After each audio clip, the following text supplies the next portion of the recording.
നിങ്ങളുടെ ഇഷ്ട പരമ്പരകൾ എക്സ്ക്ലൂസീവായി സൺ നെക്സ്റ്റ് ആപ്പിലൂടെ തികച്ചും ഫ്രീ ആയി ഇപ്പോഴേ ആപ്പ് ഡൗൺലോഡ് ചെയ്യൂ. ഇന്നലെ മാനസ പറഞ്ഞതൊക്കെ സത്യമായിരിക്കാം, പക്ഷെ അതിലെനിക്കോ സൂര്യക്കോ യാതൊരു വിഷമവുമില്ല. ദേ, ഭാമ പോലും അംബാലികേന്റെ വാക്ക് കേട്ട് എന്നെ പറ്റിക്കാൻ നോക്കിയില്ലേ?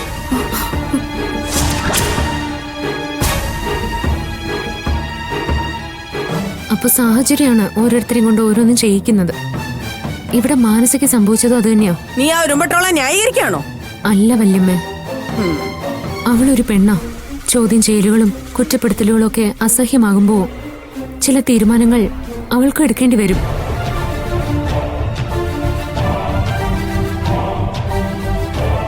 എന്നാലും എത്ര ധൈര്യം ഉണ്ടായിട്ടാ അവള് നിന്നെ സൂര്യൻ കൊടുക്കാൻ നോക്കിയത്? എന്നിട്ട് ഇന്നലെ എന്ത് തീരുമാനിച്ചു? അവളെ ഇനി അവിടെ താമസിപ്പിക്കാനാണോ ജയയുടെ തീരുമാനം? അതെ വല്ലിച്ച, ആന്റി തീരുമാനിക്കുന്നതേ അവിടെ നടക്കൂ.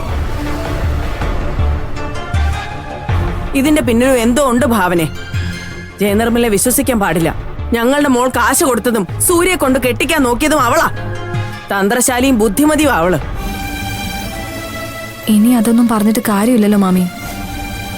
ഞാൻ ജയയുടെ ക്യാരക്ടറിനെ കുറിച്ചാ പറഞ്ഞത്. മാനസ ഇനി ആ വീട്ടിൽ താമസിപ്പിക്കരുതെന്നേ ഞാൻ പറയൂ. അതല്ലെങ്കിൽ നീ ഇനി ആ വീട്ടിലേക്ക് പോകരുത്. സൂര്യക്ക് നിന്നെ വേണമെങ്കിൽ അവൻ ഇങ്ങോട്ട് വരട്ടെ. എന്റെ അഭിപ്രായം അത് തന്നെയാണ് വലിച്ച. വല്ലവന്റെ കുഞ്ഞിനെ സംരക്ഷിക്കാൻ വേണ്ടി ഇവിടെ നീ അങ്ങോട്ട് പോകേണ്ട കാര്യമില്ല.